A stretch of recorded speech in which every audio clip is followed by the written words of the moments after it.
Hey guys, I want to welcome you back to Ponderings from Palm Coast. I'm Mark Webb, and as you guys know, I try to reach out and bring to you various different groups that are just doing amazing things within our community, because that's where the heart is, the community, the goals of trying to reach out and help people. So today I have Sisters of Seeking Insight for Solutions. Wow, SISs. So Trish, the president, introduce us to your fellow support group, and then I want to dive into what you guys bring to the table and help the community here in Flagler County, Palm Coast, and maybe even others. So thanks so much for coming. Really appreciate it. Thank you, Mark, for having us this morning. We're delighted to be here. I'm Trish Lynette, one of the 4 co-founders and a co-president of Seeking Insights for Solutions, or SIS, as we call ourselves. I'm Pearl Jones, a SIS member. And I'm Karen Flaherty, also a SIS member and co-treasurer. Mm-hmm. Outstanding. So as I always really enjoy when I meet new people here in Palm Coast, and I'm always curious, how did you get to Palm Coast? Anybody want to share? You got any amazing stories? How long have you been here? Which brings a whole nother conversation of the growth and expansion, excitement of the city we're in. That's so, Trish, how'd you get here? My husband and I moved here in 2006 from a cold Michigan, and we came because of the warmth and the ocean, the beach, and we love Palm Coast. It's a great town, has seen a lot of growth, yes. My story is quite simple. I've been here 6.5 years, got here from Texas, and the only reason I'm here is because of family members. They've been trying for over 20 years to get us here, and they finally succeeded. Texas to Florida, that's a jump. Indeed. Karen? And we came down in 2014 after 2 really bad winters up north in New Jersey, and my husband figured, well, with 1,300 miles of coast, we should be able to find a place somewhere. So we started in Palm Coast and went all the way down to Palm Beach in 4 days. 38 different places we saw with 8 different realtors, and believe it or not, the first one we saw in Flagler Beach was the one we settled on. Oh, nice. Yeah, I think we all are escaping something to come here, typically weather and situation like that. Well, that's great. Well, thank you guys for coming. So, Trish, what's your mission? What is it you guys are, what is your goal? What is your efforts? Well, we formed 6 years ago after George Floyd was killed. 4 of us, 2 black women and 2 white women, to talk about what had been happening after a spate of police killings, and so we started talking, and we started talking cross-racially, sitting down together, interviewing each other about what our lives had been like and how race had influenced or impacted our lives. So we just thought and our goal was to learn something, to seek insights so that we could find solutions to what is a problem that we perceived in America. And so that's how we started. 4 women. Now we are 60 women, almost equally black and white. And we've been talking ever since and having conversations that, first of all, we've been willing to talk about the experience of race, and that is not always something people want to do. I've heard it said that people would rather eat their toenails than talk about race, and but we're not afraid to do that. We have provided a safe environment to do that and non-judgmental, And we've all learned a tremendous amount. Well, and I think that's what these stories are about that you've put together in this phenomenal book about that dialogue and the conversation and the experience. And I find in myself, every day I get a little wiser in how I speak and think, because I'm not aware. And most people, I think, based on where they were raised or the environment around them, would be very quick to say, I'm not a racist. And then, Right. you know, you say something that you can reflect back on or do something. And so education, knowledge, having feedback like what you guys are doing is amazing. With each other, you know, Absolutely. it's mutual. It doesn't go one way, and we listen, and that has led to deeper understanding. I would say. So who can join your group? Who are you looking for to join, and what is the makeup of the sisters? I'm assuming they're all ladies. Yes. We are sisters, and we are all females. We are we focused that because we had been part of an organization that was all females previously, and we're kind of an offshoot of that. So it allowed us to talk to each other in a deeper way, I think, than having men in the room. Sometimes we were all raised. You know, we're all of a certain age in our group, and we came up through the patriarchy and working with men in corporate America and in teaching positions and things like that. So we're very used to having men dismiss our opinions, shall we say. And so we wanted to be in a really safe space where we knew that we could talk about whatever we wanted, whenever we wanted. And so we do prefer to keep it as females at this point, but we are certainly open to our husbands and spouses and partners and you know, other people having the conversation with us. And we're fortunate that most of our husbands are very supportive of this because it takes a lot of our time sometimes. And we are a group that we're actually thinking about having the bros or the brothers of Seeking Insights for Solutions at some point. So we'll see how that goes. But we started because we were asking these questions. Gina Barclay McLaughlin, who was a professor and had a series of questions that she asked her students to help them, because they were in the School of Education, help them to figure out how to talk to people across races, cross-racially. And that, so we basically adapted some of the questions that she had, and that allowed us to delve one-on-one cross-racially and find out more about each other. And so that was a wonderful experience. That's what led to the video that we created first, and then the stories. So many stories came out of it, and that's where the book came from.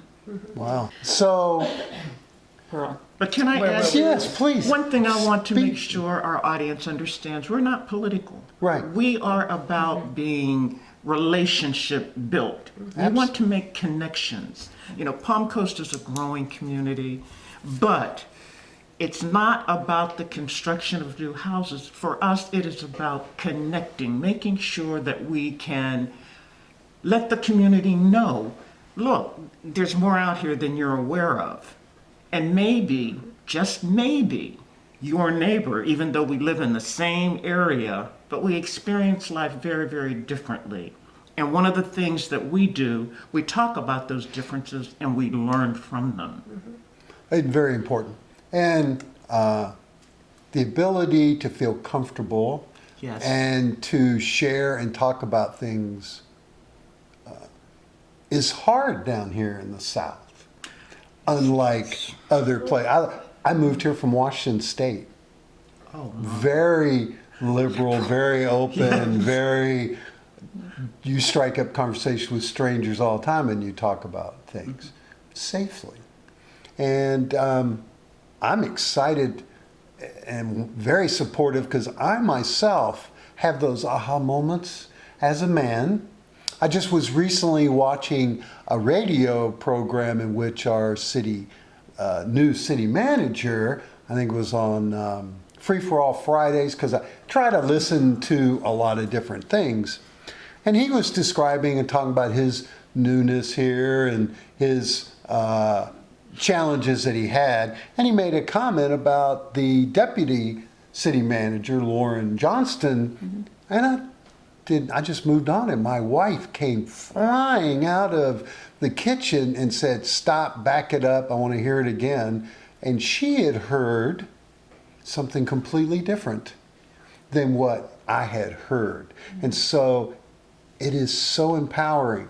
And I learned from that, because I replayed it a couple times and realized how a very safe comment made by someone could very easily be interpreted Sure. in an incorrect way or an uncomfortable way to be able to share. And our lived experiences also play with that. Absolutely. Yes. Absolutely. Our perceptions, our assumptions about people. Perspective. Our perspectives, yes. Well, and you lose it without conversation, right? Because you don't know, and I say this all the time, you don't know what you don't know.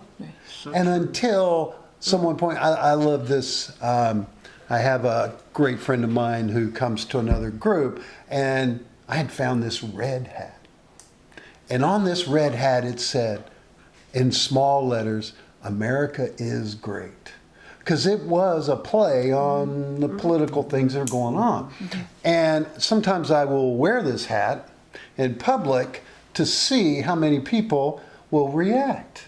And I do get in Publix and Walmart, people that come up not seeing the words and go, "Hey, all right, I love your hat," and then they see it. But I had an aha moment where a young black woman came up to me and she goes, "For many, America hasn't been great."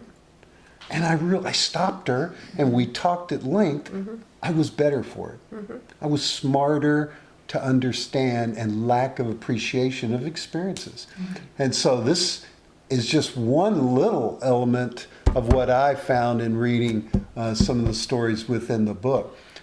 So where are you going with all this now? What's going on today and this week? And now, are you growing more people? Are you reaching out?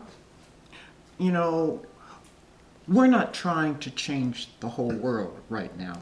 What we're trying to do is have a conversation, one step at a time, here in Palm Coast, and hopefully we can reach some of our neighbors just to make them aware not only about who we are, but what we stand for and what they can bring to us if they would just open their hearts and their minds and check us out. Absolutely. So how can they check you out? How can people find you? So people listening to this podcast are going to go, "I want to be a part of that." How can I do that? How can someone get involved with what y'all are doing? Well, there are many ways. We have a website called seekinginsightsforsolutions.org. It has information about how to join. You can join right through the website. We have monthly meetings on the second Tuesday of each month. They've mostly on Zoom. We are out and about in the community as well. We have several projects have evolved from our being together and learning from one another. And the first two were two videos that we did, women's videos of some of the stories after we talked with one another. And we shared what we had learned about the person that we had spoken with. We shared other stories, and from those vignettes of lived experiences came this anthology. We had, and also on the video that we produced in 2021. And that can be found. Completely produced on Zoom, Right. because of the pandemic, and it's on our website. Then we decided that we wanted to have men go through the same process. So husbands and friends interviewed each other, and they came up with stories. We produced a men's video, and it is also on our website, and it's called Through My Brother's Eyes, Race and Equality.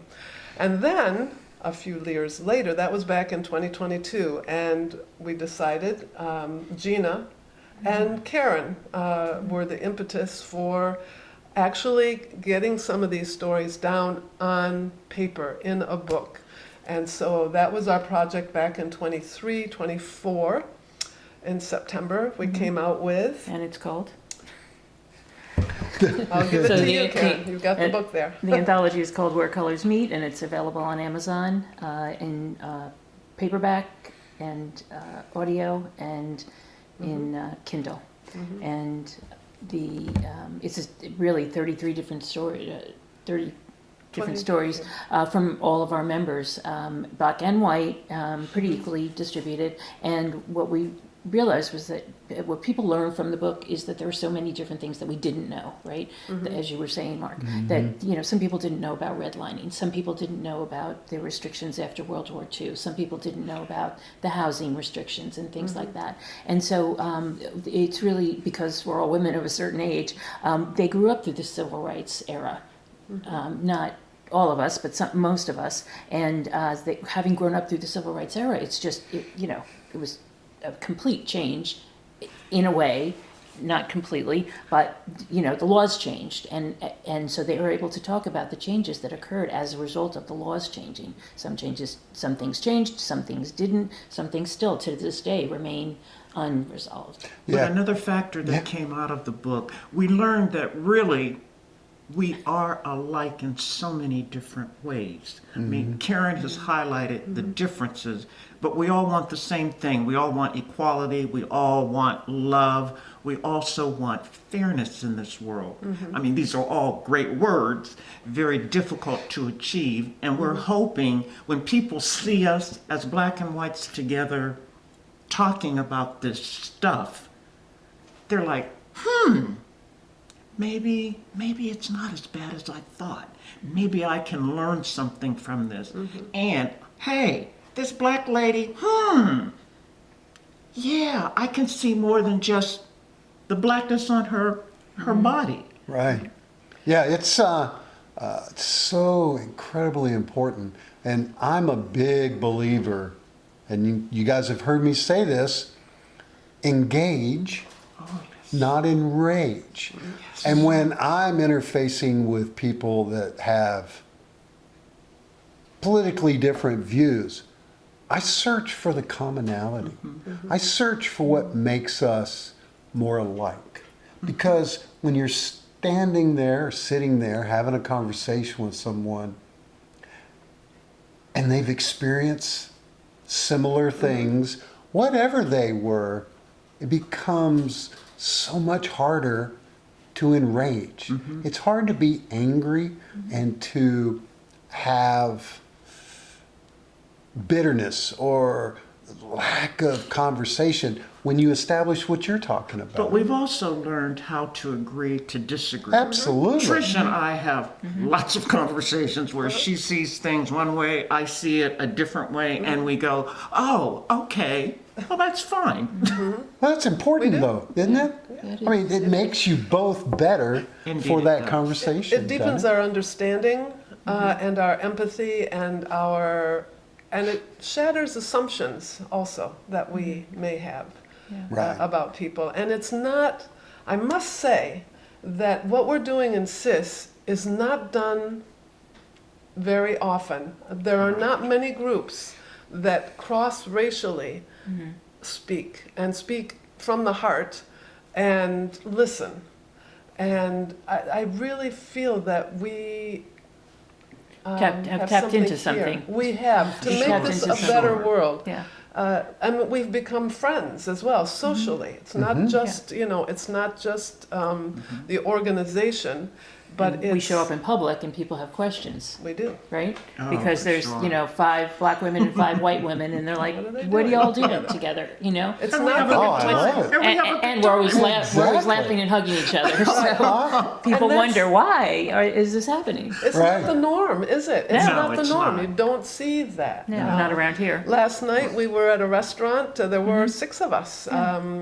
3 black and 3 white. Yep, Right. exactly. And we just we had the best time, and people all around us were looking Right. and thinking, what are they doing together? And that shows an example of what can be, because I know myself, I've learned so much, and I find such joy in the relationships that we have. Lots of laughter, difficult subject often to talk about, but through that we have found joy. Yeah, it's amazing, and the impact. I believe, and you guys have said this, and I love your neighborhood, next door neighbor. I believe that change occurs one person at a time. Oh, for sure. With You it. can, we have So a we that's have a really- term in the military Navy. You can't boil the ocean. It's impossible. Too big a bite. But That's a I good can talk to my neighbor. Right. Yeah. I can interface and put this out there for the viewers to ask themselves. Can I be a better American? Can I be a better human being? And why do I think the way I do? As I said with my experience with the red hat, I never once thought for a moment that some people may have a different view of their daily interaction and how they live, especially down here in Flagler County.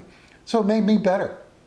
It made me more sensitive to how I react and do things.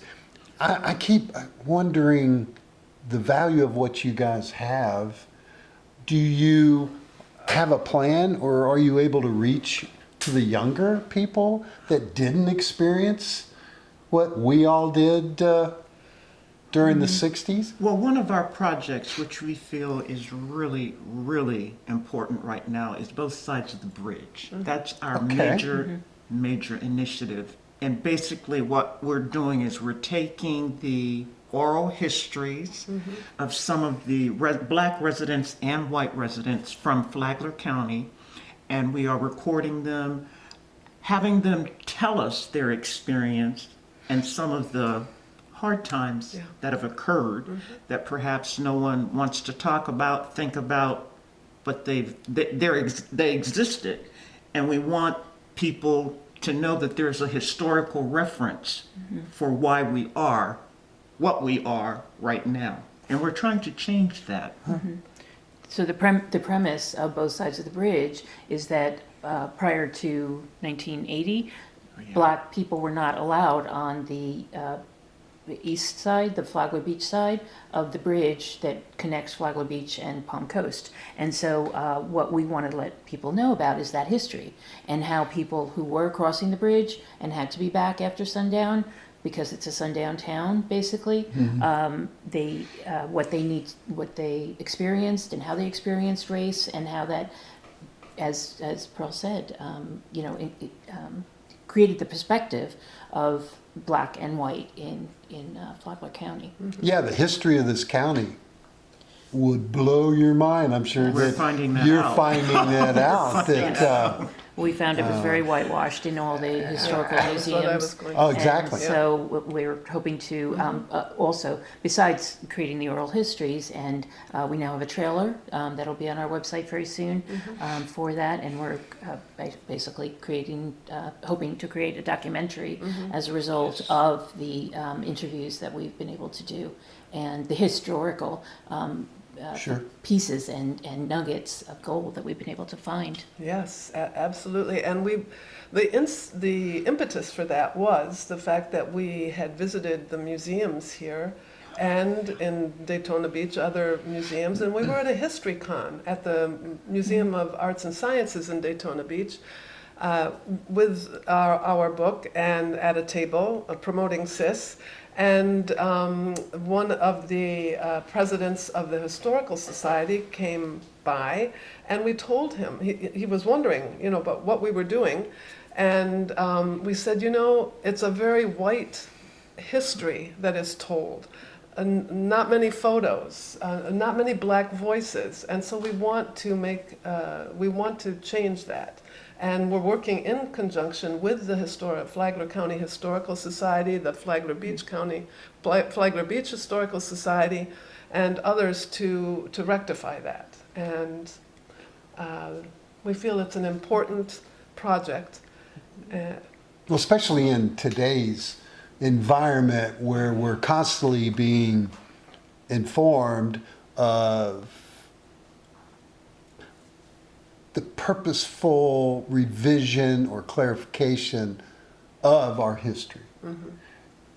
And that's so sad, because history is what made us all who we are and where we're from and how we believe, the good and the bad. I mean, can you imagine if we no longer talked about Pearl Harbor?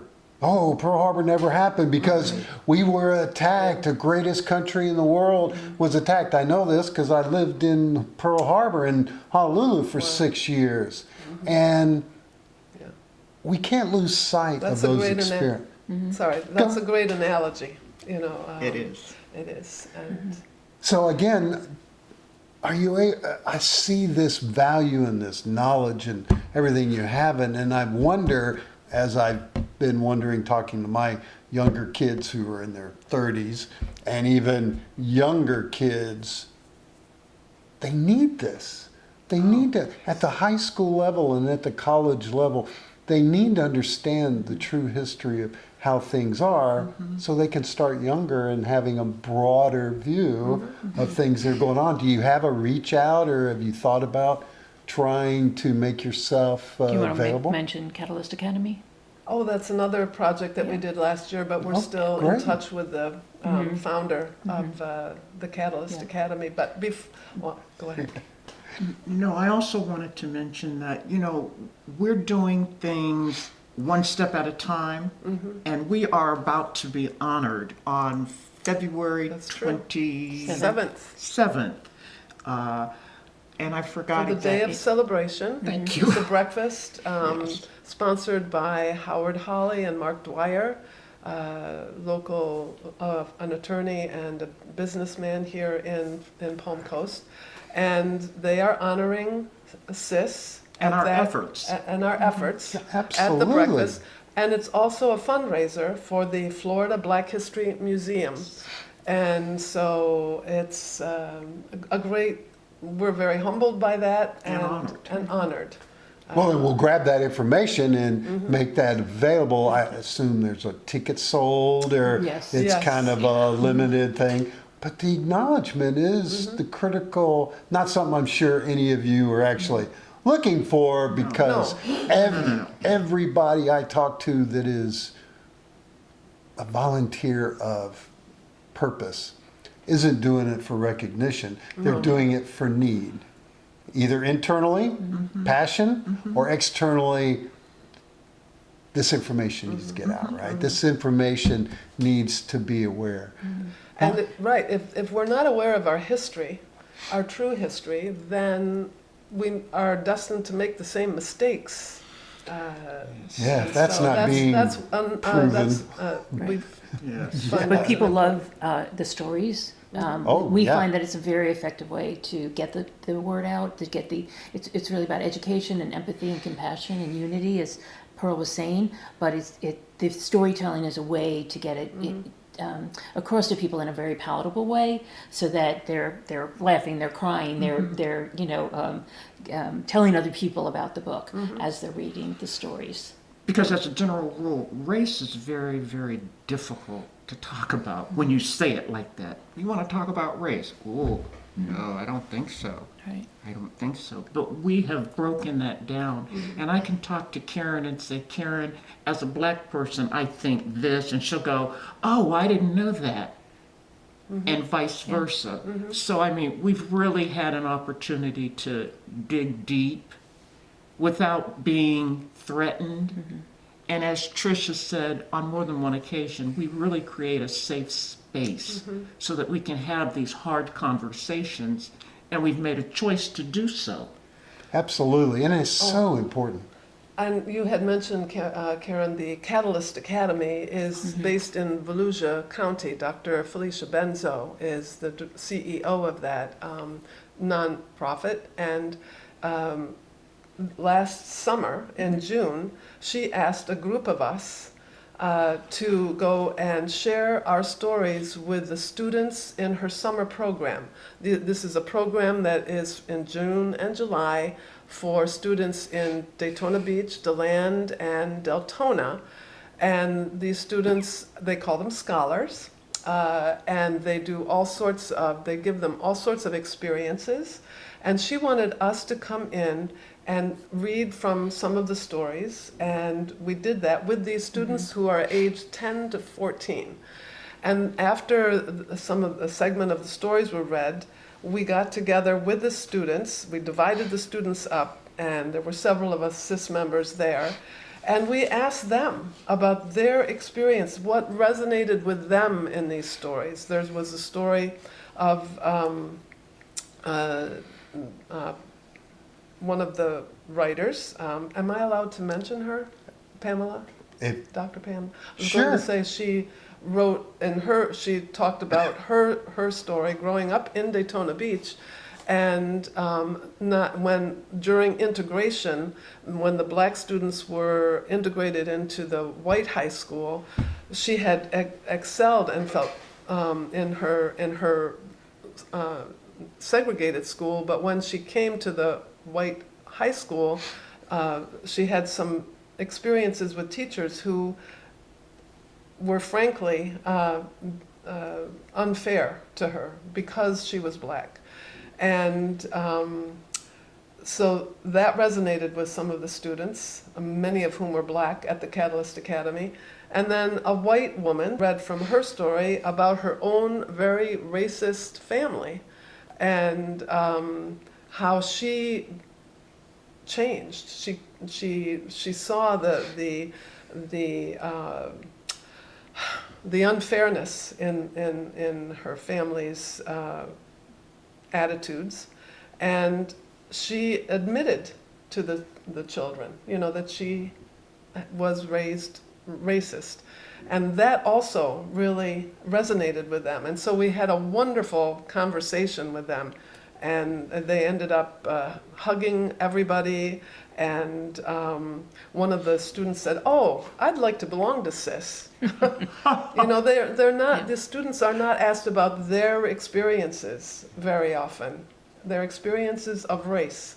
And I think they really felt it was like a catharsis for them, to talk about their own experiences. And Yeah. we'll likely Yes. be involved in it again this year. Yes. This summer. Oh, absolutely. It's a wonderful program. Because I can only speak from my experiences growing up in Raleigh, North Carolina during the 70s and the integration, I could walk to my high school.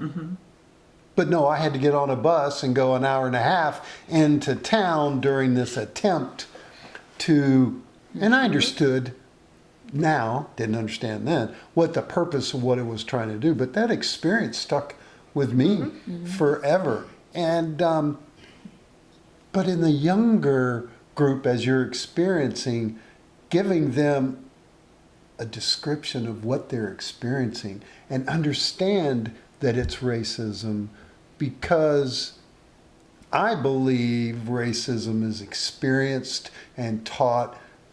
No one, I love seeing the videos at kindergarten, everybody's playing and running around and sharing their best friends, and they don't know what until others point out, well, why are you playing with Bobby? Or why are you playing with Jeannie and all of this?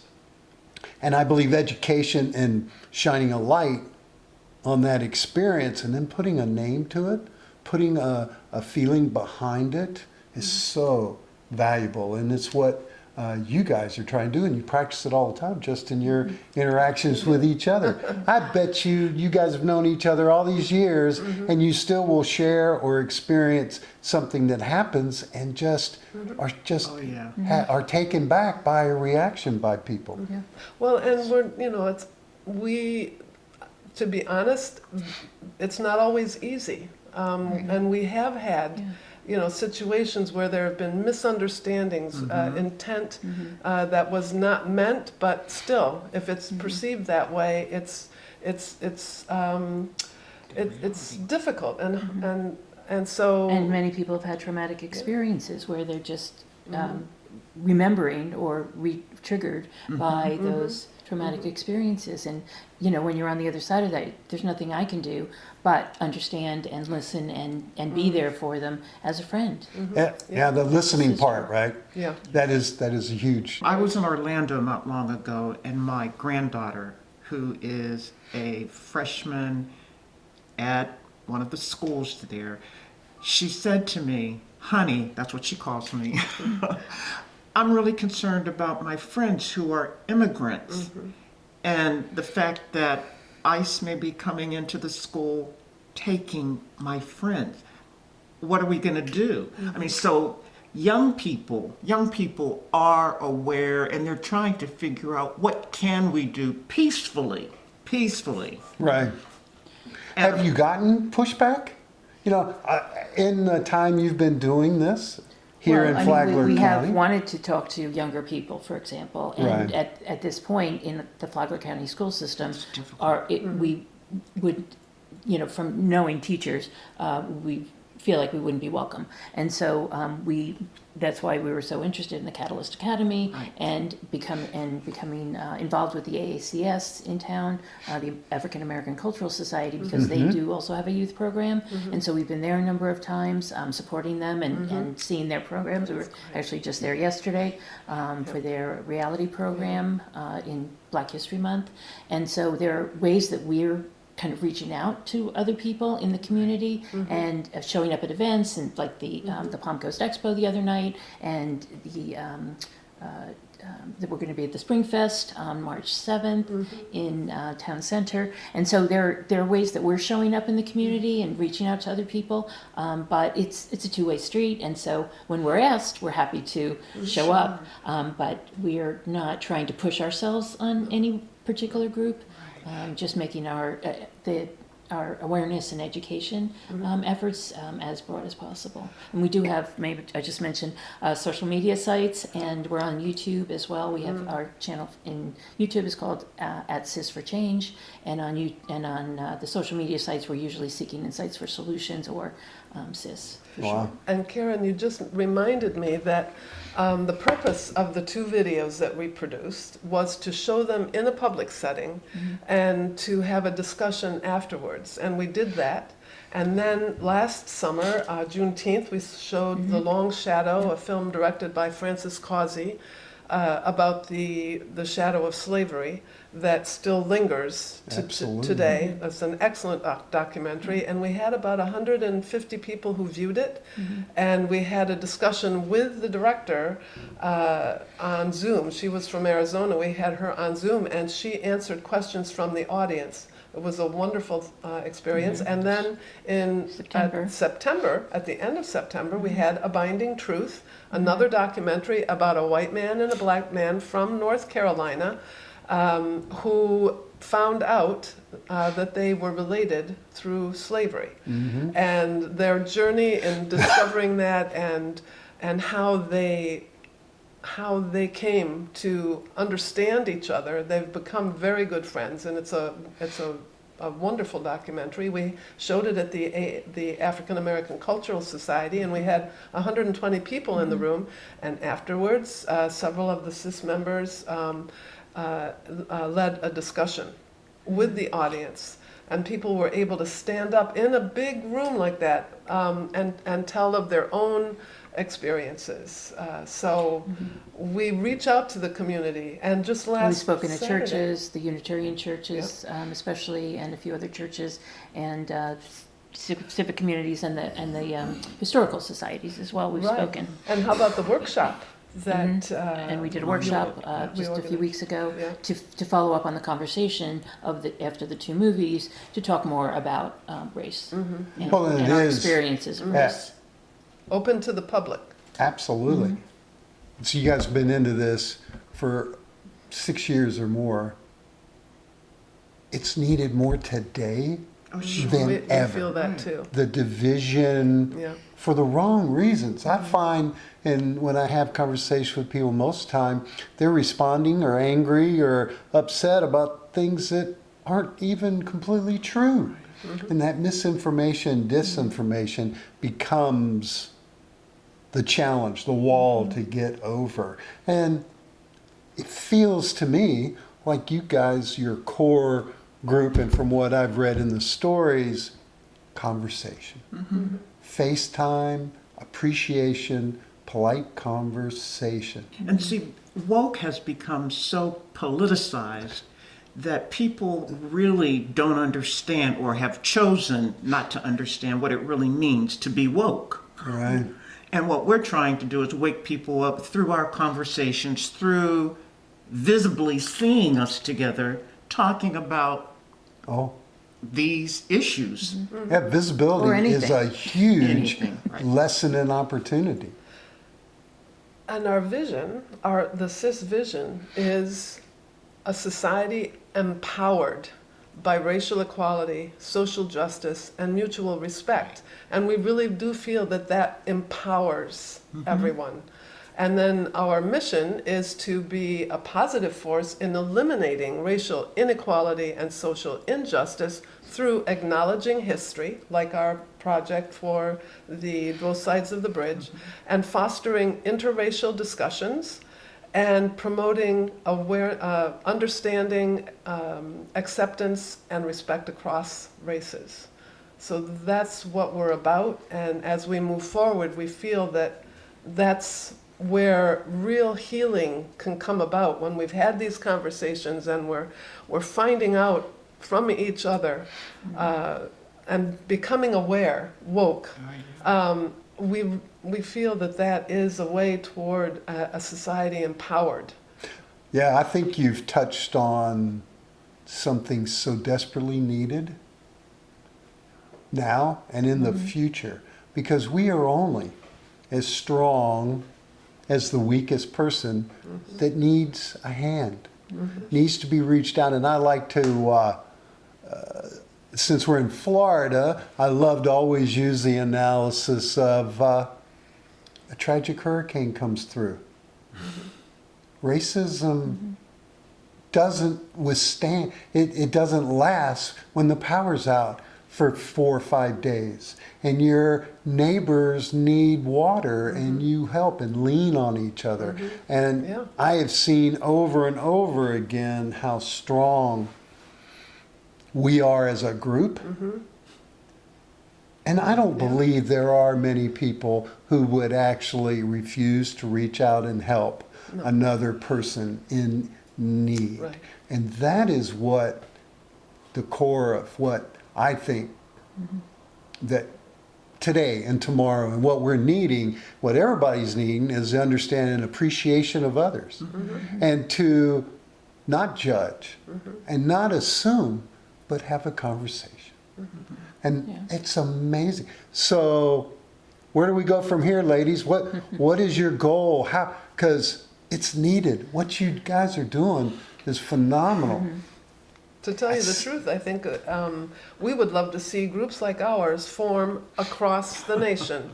If everybody just started doing this, we feel that it would really make a difference.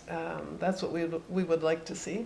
Has there been any contacts or Sure, people yeah. in other parts of the There has country heard about it? We have a and group grow? in Annapolis, Maryland, that want to do the same thing, and Well, we have groups across the country. Yeah. We don't need to name. we don't need to No, name but I'm names. just, Okay. no, the point is though, there are But people groups asking, around- right? Yes, yes, Yeah. because we've been on Absolutely. social Right. media and we've been on YouTube and we've been out and about and we've met people from, even people coming to Palm Coast as snowbirds, right? Right. Hear about us and go back to their cities and ask us more questions. Yeah. And so we're willing to start groups of CIS in other parts of the country and provide the questions that we asked at the beginning and help them with a structure. We've created a structure. We are a 501c3 now, so we are a not-for-profit, and we can provide the infrastructure and basically the guidance to get started in their own cities. Absolutely. And we'd love to do that. I think you guys are perfectly timed in the society we have now, and coming out of Flagler County, Of all Florida. places. Well, actually, Mark, we like to say that we're blooming where we were planted. Exactly. Oh, the need is greatest. Because I mean, how could it possibly be that all these brilliant women came together to create an organization that is all about community and empathy and compassion, Right. to bring about unity amongst everyone?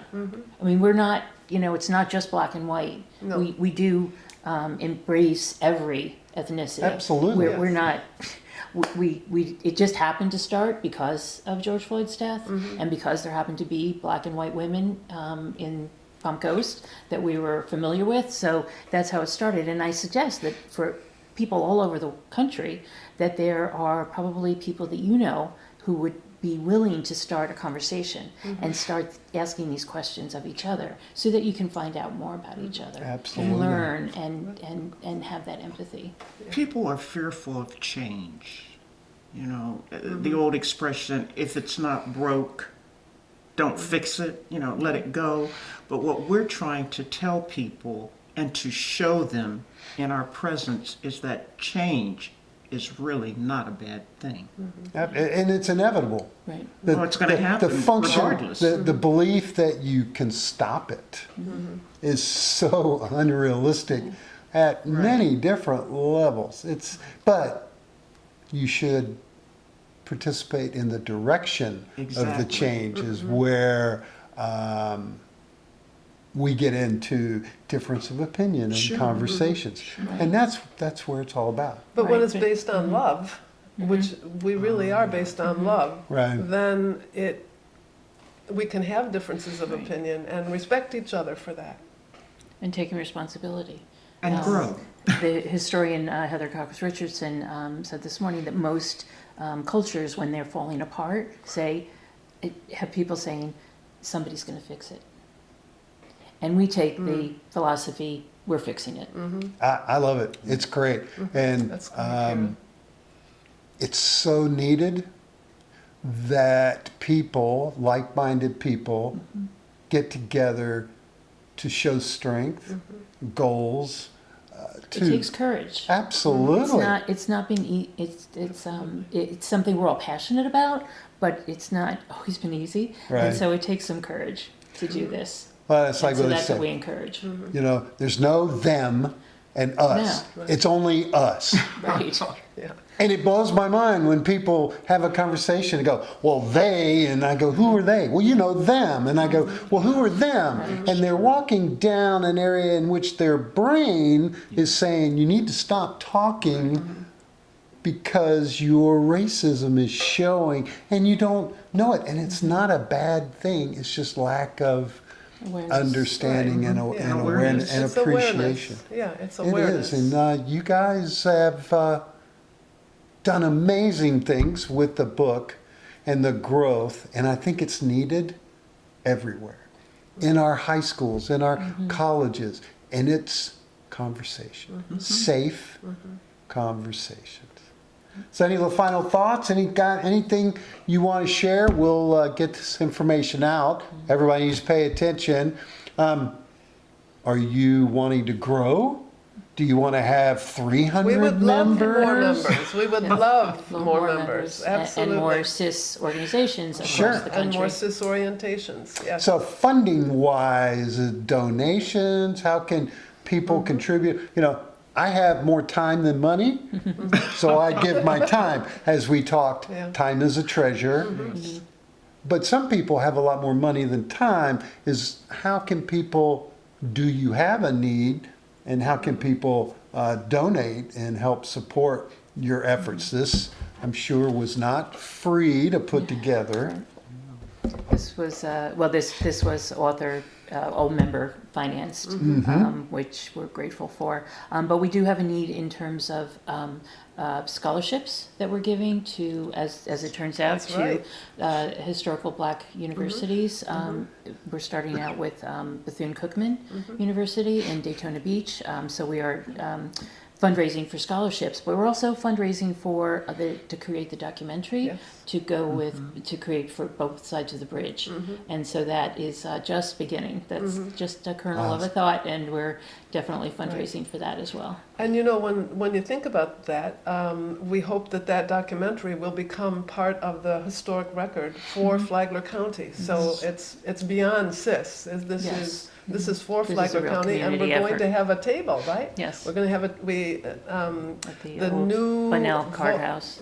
Yes, part of the Flagler County Historical Society has a room in the old courthouse, and SIS has a table there. It hasn't officially opened yet, but it will I believe later on beginning in of March. March. Ed Sarkowitz will do the ceremony, the grand opening.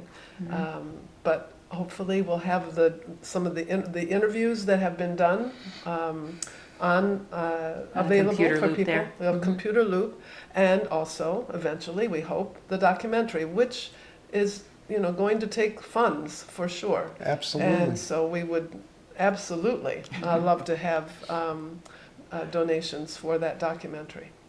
Well, and as I ask, and I know your answer would be the same, it feels good, doesn't it? Yeah. It does. feels empowering Yes, to participate it does. Yeah. in today's It's just getting world. into action. Oh, I mean, exactly. we asked the question, what could we do Yeah, 5 years ago, 6 Yeah. years ago? Yeah. What could we do? Yeah. What we can do is right here. right. Right, Just take exactly. some steps, talk to each other, and create a community. We've just created a community. I mean, how many women of a certain age have 50, 60 friends, new friends? Right. Right? We Yeah. created this community that Absolutely. we're never going to leave. That Yeah. we'll go out feet first. It's a fun thing. It It's is. it It's great. absolutely, and the value that just makes you a better person, makes you a bigger person. We've grown. And that's have grown. that's why I love that. We've all grown. And we're still growing. And we're still growing. It's an ongoing process. Right. Learning from one another, and as I said earlier, in spite of the difficulties sometimes of the conversations we have, there's a lot of joy that we have found in each other, and we really would wish that, quite simply, on For everybody. And sometimes those barriers just keep us from experiencing that. Well, and it's often said that the hardest conversation is the most important one, Right. and that many times we don't say something, we don't do something, we allow something to happen, and then we regret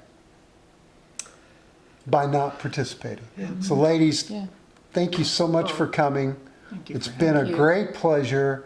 I'm always so impressed with the efforts of 4 becomes 60 that grows during a time of need of conversation, which is why I do this as well. Yes. So guys, participate. Find groups like this. They're everywhere. I do YouTube episodes all the time of people that are growing, touching other people, communication wise, and it's so needed right now. And you guys are so blessed to Yeah. be to have the time and the energy to do this kind of stuff. Yeah, we So feel blessed to have each other. We do. absolutely, We do. you know, social and compassion and being part of a group has more value than people. And sadly, we could dive into the media and phones and all that. But the need is there. You guys are filling it awesome. And I wish you so much in the future of the conversations. And I want to have you guys back in 6 or 8 months and let us know what's happening and link to other groups. Because there's a lot of groups here in Flagler County are. that are doing similar but various things, reaching out. There are, yes. So, here's your homework. Find groups like this. Get active. Find ways to donate to help these ladies grow and get the message across. And more importantly, knock on your neighbor's door, check in, see how they're doing. Have that conversation. Remember, We want to engage, not enrage. So with that, you guys go out there and be safe, and I'll catch you next time. See you later.